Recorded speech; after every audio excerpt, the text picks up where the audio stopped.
Logo ತೆಗೀರಿ.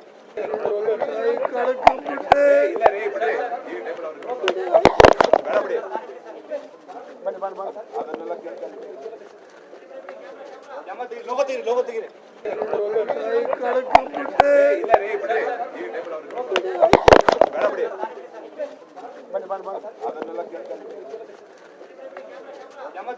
Logo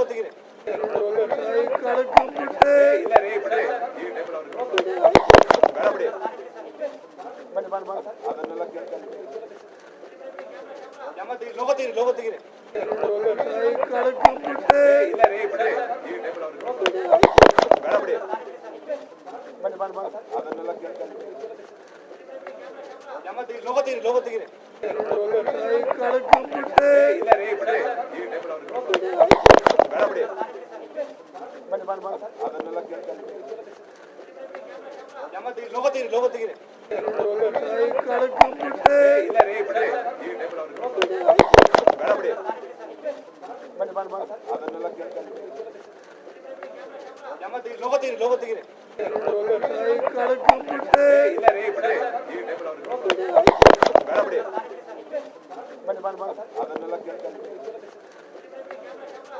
logo ತೆಗೀರಿ. Logo ತೆಗೀರಿ.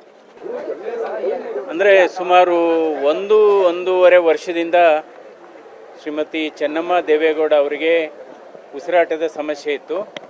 ಹೀಗಾಗಿ ಹಿಂದೆ 6 ತಿಂಗಳಿಂದ ಕೂಡ ನಾವು ಆಸ್ಪತ್ರೆಗೆ ಅಡ್ಮಿಟ್ ಮಾಡಿದ್ವಿ. ಸೊ ಅದರಿಂದ ಅವರಿಗೆ ಉಸಿರಾಟದ ಸಮಸ್ಯೆ ತೀವ್ರಗೊಂಡಿದ್ದರಿಂದ ನಾವು ಮಣಿಪಾಲ್ ಆಸ್ಪತ್ರೆಗೆ ಮೊನ್ನೆ ಅಡ್ಮಿಟ್ ಮಾಡಿದ್ವಿ.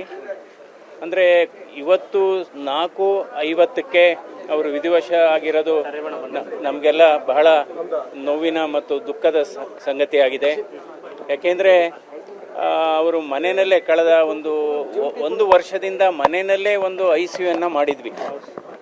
ಅಲ್ಲಿ ನಮ್ಮ ಸಿಸ್ಟರ್ ಆದಂಥ ಶೈಲಜಾ ಅವರು, ಡಾಕ್ಟರ್ ಚಂದ್ರಶೇಖರ್ ಅವರು ಎಲ್ಲ ಕಾಳಜಿ ವಹಿಸ್ತಾ ಇದ್ರು.